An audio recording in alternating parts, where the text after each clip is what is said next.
Good evening, students. This is the topic of class 7, unitary method. What is unitary method?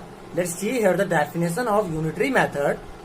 The unitary method is a technique for solving a problem by first finding the value of a single unit and then finding the necessary value by multiplying the single unit value. ठीक है, unitary method एक ऐसी technique होती है जिसमें आप क्या करते हैं कि किसी एक सिंगल यूनिट की क्या करते हैं, वैल्यू फाइंड आउट करते हैं. ठीक है, एंड देन आपको जितनी भी यूनिट की क्या चाहिए, वैल्यू चाहिए, आप उस सिंगल यूनिट की वैल्यू के साथ क्या कर देंगे, उसको मल्टीप्लाई कर देंगे. तो आपको जितनी भी रिक्वायरमेंट या जितनी भी नेसेसरी यूनिट की आपको वैल्यू चाहिए, आपको वो मिल जाएगी. जैसे कि एग्जांपल लेते हैं, इसके लिए सिंपल सा एग्जांपल है कि इफ मान लो कि ₹5 की आपके पास 10 टॉफीज आ रही है. ठीक है, ₹5 की 10 टॉफीज आ रही है. मुझे बोला गया है कि ₹8 की कितनी टॉफीज आएंगी. ठीक है, तो मैं क्या करूंगा, सबसे पहले मैं ये निकाल लूंगा कि ₹1 में कितनी टॉफीज मैं खरीद सकता हूं. ठीक है, तो इसके लिए क्या होगा, जब मेरे को पता है कि ₹5 में 10 टॉफी मैं खरीद रहा हूं, तो ₹1 की कितनी हो जाएगी, डिवाइड कर लेंगे. सिंपल सा बात है. जब हम क्या करते हैं, जब हम ज्यादा क्वांटिटी से कम क्वांटिटी को फाइंड आउट करते हैं तो हमेशा डिवाइड होता है. ठीक है, तो 5 2 जा कितना हो गया, 10 हो गया. तो इट मीन्स 2 टॉफी. तो हम कह सकते हैं कि ₹1 में हम 2 टॉफी क्या कर सकते हैं, बॉट या खरीद सकते हैं. नेक्स्ट, अब हमको निकालना है ₹8 की कितनी टॉफीज हम फाइंड आउट कर पाएंगे या कितने खरीद पाएंगे. तो क्या होगा, आप क्या करेंगे, आपको पता है ₹1 में 2 टॉफीज होती हैं, तो ₹8 में कितनी हो जाएंगी, इंटू 8, 2 इंटू 8 दोनों तरफ हो गया. ये आ गया ₹8 इज इक्वल टू 16 टॉफी आप क्या कर सकते हैं, ₹8 में खरीद सकते हैं. ठीक है, अब इसी तरीके से थोड़ा सा इसको चेंज करते हैं, इसी क्वेश्चन को.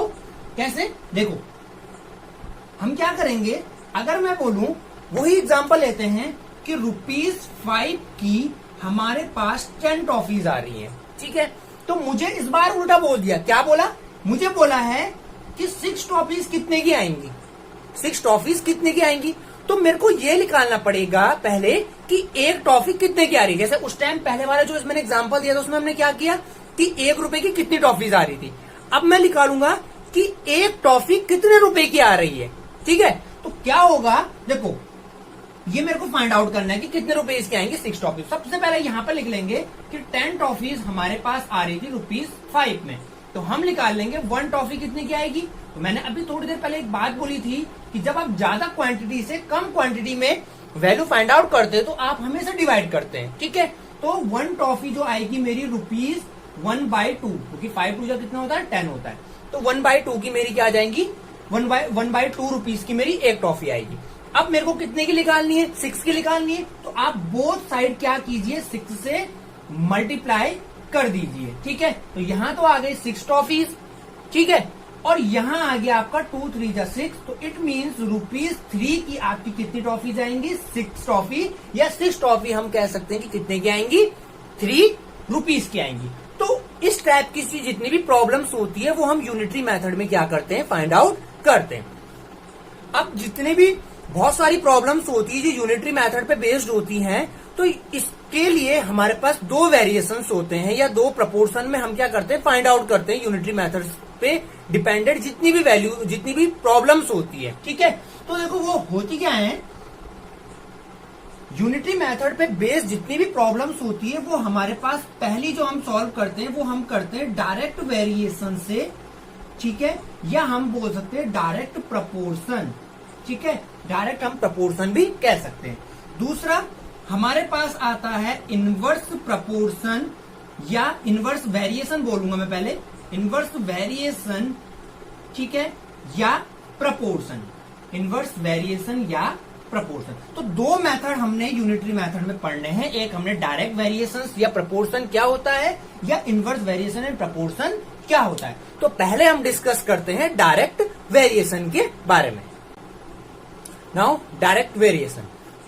2 quantities A and B are said to vary directly if the ratio A/B remains constant. ठीक है, देखो कोई भी 2 क्वांटिटीज है हमारे पास A और B, तो अगर वो वेरी करती, वेरी मतलब अगर उनकी वैल्यूज क्या होती हैं, चेंजेस होती है, मतलब कि कहें जैसे ए की वैल्यू पहले कुछ थी, फिर नेक्स्ट कुछ थी, बी की वैल्यू पहले कुछ थी, नेक्स्ट टाइम कुछ और होगी। तो जब इन दोनों की वैल्यूज क्या होंगी, वेरी करेंगी, तो हम इनको डायरेक्ट प्रपोर्शन में या डायरेक्ट वेरिएशन हम कब बोलेंगे, जब इन दोनों का जो रेशियो होगा ए अपॉन बी वो क्या होगा, कांस्टेंट होगा। क्या होगा, वो कांस्टेंट होगा। जैसे सिंपल से एग्जांपल लेते हैं कि ज्यादा चीज होंगी तो ज्यादा कॉस्ट होगी, कम चीज हम बाय करेंगे तो कॉस्ट क्या होगी, कम होगी। ऑब्वियसली बात, जैसे एग्जांपल हो जाता है कि मोर आर्टिकल्स, ठीक है, तो क्या हो जाएगी, मोर कॉस्ट, ठीक है। तो जितने आर्टिकल्स, तो हम ये कह सकते हैं कि आर्टिकल्स जो होगा वो कॉस्ट के क्या होगा, डायरेक्टली प्रोपोर्शनल भी हम कह सकते हैं कि अगर आप नंबर ऑफ आर्टिकल्स बढ़ाएंगे, जितना आप इस नंबर ऑफ आर्टिकल्स को बढ़ाएंगे उतनी कॉस्ट भी क्या हो जाएगी, आपकी बढ़ जाएगी, ठीक है। या जितने, अब हम ये भी कह सकते हैं कि भाई लेस आर्टिकल्स लेस कॉस्ट, जितनी कम क्या होगी आर्टिकल्स होंगे उतनी कम कॉस्ट होगी। सिंपल सा एग्जांपल है, ज्यादा चीजें खरीदोगे तो ज्यादा पैसे पड़ेंगे, कम चीजें खरीदोगे तो कम पैसे पड़ेंगे, ठीक है। तो यहां पर हम कह सकते हैं कि आर्टिकल्स कॉस्ट पे क्या है, डायरेक्टली एक दूसरे के क्या है, डायरेक्टली प्रोपोर्शनल है। अगर आप एक चीज को बढ़ाओगे तो दूसरी चीज ऑटोमेटिकली क्या हो जाएगी, बढ़ जाएगी, ठीक है। अगर आप एक चीज को लेस करते हो तो दूसरी चीज भी क्या हो जाएगी, अपने आप क्या हो जाएगी, लेस हो जाएगी, ठीक है। सिंपल सा ये एक एग्जाम्पल है। जैसे हम इसमें एक और बता देता हूं मैं आपको कि जैसे हमने क्या किया कि किसी वर्क में, कोई वर्क हमने करने के लिए कुछ मैन रखे, ठीक है। तो हमको पता है कि अगर हम ज्यादा मैन रखेंगे तो वो ज्यादा वर्क करेंगे, कम मैन रखेंगे तो कम वर्क करेंगे, ठीक है। तो हम ये भी कह सकते हैं कि मोर मैन मोर वर्क, जितने ज्यादा लोग होंगे उतना ज्यादा क्या होगा, वर्क होगा, ठीक है। लेस मैन, ठीक है, लेस वर्क, ठीक है। तो हम कह सकते हैं कि जो मैन होंगे वो डायरेक्टली प्रोपोर्शनल वर्क की, कि भाई अगर मैन क्या होगा, अगर मैन पावर या मैन नंबर ऑफ मैन हम बढ़ा देंगे, सपोज हमने 50 कर दिया, 60 कर दिया, तो वर्क भी हमारा बढ़ेगा, ऑब्वियसली बात है बढ़ेगा। और हमने 50 मैन से अगर सपोज हमने 25 वर्क मैन कर दिए, ठीक है, तो वर्क भी क्या हो जाएगा, ऑटोमेटिकली कम हो जाएगा। जितने ज्यादा लोग उतना ज्यादा काम, जितने कम लोग उतना कम काम, ठीक है। तो डायरेक्ट वेरिएशन हम इसको कहते हैं, ठीक है। तो डायरेक्ट वेरिएशन से रिलेटेड कुछ हम एग्जांपल्स लेते हैं, कुछ क्वेश्चंस लेंगे, उसमें ये चीजें सारी बेटर क्लियर हो जाएंगी। Now here is the example of direct variation.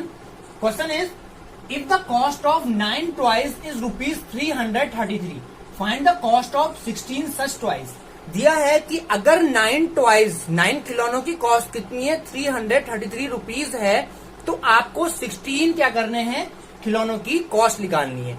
तो मैंने आपको बताया था कि इस टाइप के क्वेश्चन हम कैसे करते हैं। टॉफी वाले का एग्जांपल दिया था, तो उसमें हमने बोला था कि पहले हम 1 टॉय की क्या करेंगे, कॉस्ट निकालेंगे कि 1 टॉय कितने रुपीज का आ रहा है, ठीक है। एंड देन हम उसको 16 को क्या कर लेंगे, उस टॉय जो 1 टॉय की कॉस्ट होगी उससे मल्टीप्लाई कर लेंगे। तो देखो क्वेश्चन जो हम सॉल्व करेंगे क्या हो जाएगा, cost of 9 toys is equal to ₹333। अब हमको मैंने बोला कि सिंगल यूनिट का निकालना है, तो सिंगल यूनिट क्या होगा, कॉस्ट ऑफ 1 टॉय। तो अभी मैंने थोड़ी देर पहले एक बात कही थी, जब मैंने स्टार्टिंग किया था टॉपिक, तो उसमें मैंने एक चीज बताया था कि जब भी आप ज्यादा क्वांटिटी से कम क्वांटिटी की वैल्यू निकालते हैं तो आप डिवाइड करते हैं, ठीक है।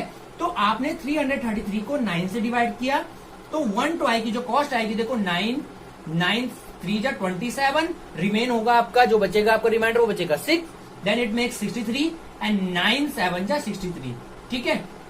तो ये हमारे पास कितना आ जाएगा, एक टॉय की जो कॉस्ट आएगी वो आएगी ₹37, ठीक है। कॉस्ट ऑफ 1 टॉय, ठीक है, टॉयज नहीं टॉय। अब हमें निकालना है 16 टॉयज की, तो 1 टॉय की कॉस्ट आ गई, तो सेम प्रोसेस हो जाती है, cost of 16 toys is equal to ₹37 into 16। अब एक बात और ध्यान देने वाली है, जैसे मैंने कहा था कि जब हम ज्यादा क्वांटिटी से कम क्वांटिटी की वैल्यू निकालते हैं तो हम डिवाइड करते हैं, उसी तरीके से जब हम कम क्वांटिटी से ज्यादा क्वांटिटी की वैल्यू निकालते हैं तो हम मल्टीप्लाई करते हैं, ठीक है। जैसे हम सिंपल एग्जांपल देते हैं, ₹1 की 2 टॉफी, ₹2 की 4, 3 की 6, 4 की 8, 5 की 10, इस तरीके से। ठीक है, तो ये हो जाएगा आपका ₹592 आपका क्या हो गया, 16 टॉयज की कॉस्ट हो गई। तो ये तो एक सिंपल सा मेथड है, ठीक है, जो आपका एक यूनिवर्सल मेथड है जिससे आप किसी भी टाइप के क्वेश्चंस को आप इस तरीके से फाइंड आउट कर लेते हैं। ठीक है, बट मैं एक और मेथड आपको इस चीज का बताऊंगा, यूनिटरी मेथड का, जिससे आपको ज्यादा इजी समझ में भी आएगा और आप उस चीज को ज्यादा अच्छे से समझ भी पाएंगे और प्रॉब्लम क्वेश्चंस, जितने भी क्वेश्चंस होंगे यूनिटरी मेथड में डायरेक्ट वेरिएशंस पे, उनको सॉल्व करने में कोई प्रॉब्लम नहीं आएगी। तो before that pause the video and note down. Now let's see second method जो है, इसका सेकंड मेथड है, अल्टरनेट मेथड है।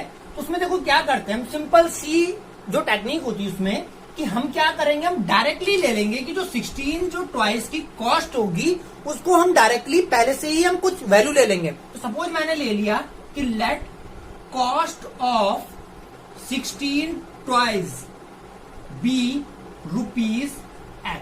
मैंने मान लिया कि 16 जो टॉयज होंगे उनकी कॉस्ट X आएगी। अब मेरे को फाइंड करनी है वैल्यू X की, तो देखो कैसे होगा। तो सबसे पहले आप एक काम करेंगे, यहां पर लिखेंगे आप नंबर ऑफ टॉयज कि कितने टॉयज है, ठीक है, और ना कॉस्ट ऑफ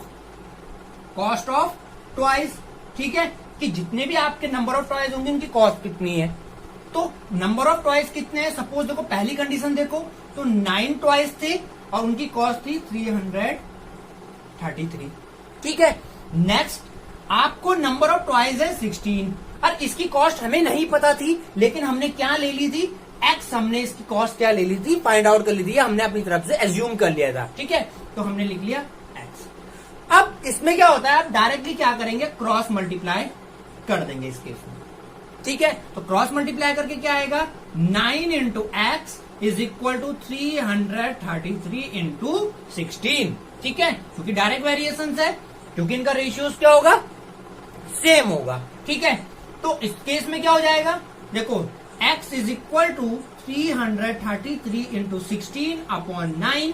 अगर आपको याद होगा तो जो हमने पहला मेथड किया, लास्ट में कंडीशन तो यही आई थी ना, 9 से हमने इसको डिवाइड किया था, कितना आया था आपको याद होगा, 37 आया था, एंड देन हमने 37 को 16 से मल्टीप्लाई किया था, तो जो हमारे पास कॉस्ट आई थी वो आई थी 592। तो इट मींस x की वैल्यू कितनी आई, 592, और आपको पता है कि x किसकी वैल्यू होती है, कॉस्ट ऑफ 16 टॉयज की वैल्यू, कॉस्ट ऑफ 16 टॉयज क्या है आपके पास, 592 रुपीज है।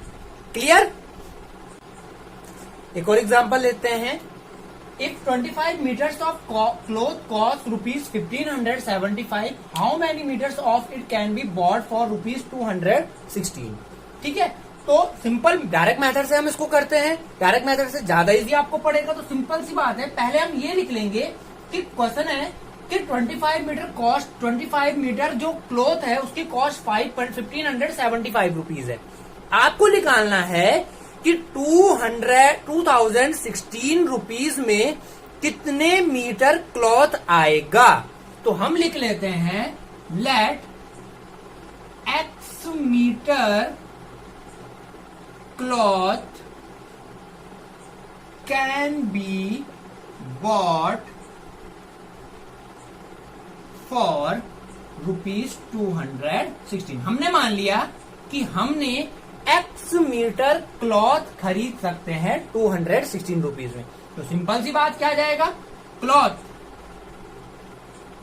ठीक है, इन मीटर आ जाएगा, ठीक है, कॉस्ट आ जाएगी उसकी इन रुपीज, इस तरीके से भी लिखते हैं हम। ठीक है, क्लॉथ आ गया आपका 25 मीटर क्लॉथ कितनी की थी, 1575 की। अब हमको निकालना है एक्स मीटर क्लॉथ कितनी की आएगी, 216 की बोला उसने, 2016 की बोला, सॉरी।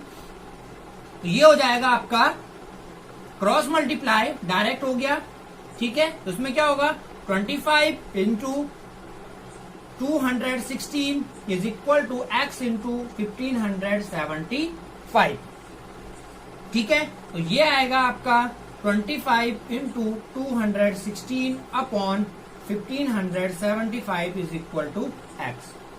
आप इसको कीजिए, फिर 25 1 25 6 होता है आपका 150, रिमेन होगा आपका, रिमाइंडर जो बचेगा वो बचेगा 7, 75 बनेगा, 25 3 जा। ठीक है, नेक्स्ट जब आप इसको कट करेंगे तो ये आपका जो होगा 7 से देखते हैं, 7 9 जा एंड 7 2 जा 14 बचेगा आपका, रिमाइंडर जो बचेगा वो बचेगा आपका 661 होगा, ठीक है। 7 8 जा हम ले लेते हैं इसको, ठीक है, 56, तो कितना बचा 5 7 8 जा अगेन, ठीक है। और ये हो जाएगा आपका कितना हुआ, यहां पर मैं कर लेता हूं इसे x इक्वल टू 288 अपॉन 9, 9 3 जा 27, 1 रिमाइंडर 18, 9 2 जा 18, तो x इक्वल टू कितना आ गया 32। तो इट मीन्स हम ये कह सकते हैं कि 216 में 216 रुपीज का हम 32 मीटर क्लॉथ क्या कर सकते हैं, बाय कर सकते हैं, ठीक है। एक और एग्जांपल देखते हैं इसका। Example is if the weight of 6 sheets of a paper is 162 ग्राम, कि 6 शीट्स पेपर होते हैं, जो भी पेपर होंगे आपके पास, जैसे A4 साइज पेपर हो गया या कैसा पेपर हो गया, तो 6 sheets of a paper, 6 sheet हैं जिनका वेट कितना है 162 ग्राम है। हमें पूछा है कि how many sheets of the same quality, जिस क्वालिटी के ये पेपर थे, जो 6 पेपर थे, उसी क्वालिटी के कितने पेपर होंगे जिनका वेट 13 पॉइंट क्या होगा आपका 5 kg होगा, ठीक है। तो देखो सिंपल सा है, तो हम ले लेते हैं कि let x sheets whose weight is 13.5 kg। हमने मान लिया कि क्या थी आपके पास x सीड्स हैं जिनका वेट कितना है 13.5 kg है, ठीक है। तो हम वही है, सिंपल सा करेंगे, क्या लिख लेंगे यहाँ पर, नंबर ऑफ सीड्स लिख लेंगे हम, कि सीड्स आएंगे हमारे पास, number of seeds and weight of